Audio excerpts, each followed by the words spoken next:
Je voudrais attirer votre attention sur la bétonisation accélérée de la plaine du Var à Nice dans le cadre de l'opération Intérêt national, très mal nommée Éco-Vallée, puisque cette opération qui visait initialement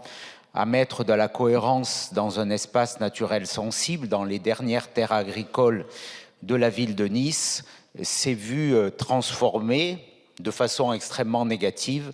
en une vaste opération immobilière de bétonisation accélérée où sont prévues la construction aujourd'hui de plus d'1,5 million de mètres carrés de plancher sur 103 hectares.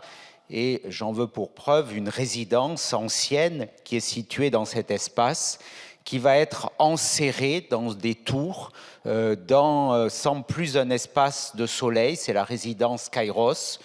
Donc aujourd'hui, il faut que l'État, Monsieur le Ministre, reprenne le cours de cette opération d'intérêt national, qui est une opération que l'État doit contrôler, doit gérer,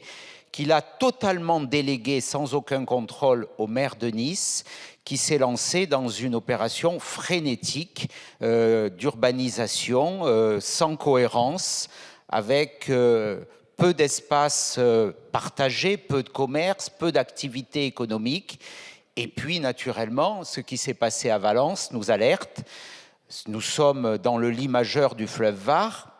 qui a débordé en 1994, qui vient pour une certaine partie de la plaine du Var d'être classée à nouveau en zone rouge. Donc je voudrais aujourd'hui solennellement lancer ce signal d'alerte pour vous dire qu'il faut interrompre la bétonisation, qu'il faut une mission du Conseil général du développement durable pour voir pourquoi on est arrivé là, pourquoi il y a ces dérives, pourquoi la seule logique financière et non plus environnementale est en train de dominer, de rogner les dernières terres agricoles sans aucune logique de protection de l'environnement. C'est cela que je vous demande aujourd'hui, que le gouvernement s'implique, qu'il remette de la cohérence, qu'il remette de l'ordre, qu'il ne laisse pas faire et plus faire n'importe quoi, parce que derrière, il y a des problématiques environnementales, il y a des problématiques agricoles importantes, parce qu'on a besoin de ces derniers espaces agricoles, et puis il y a aussi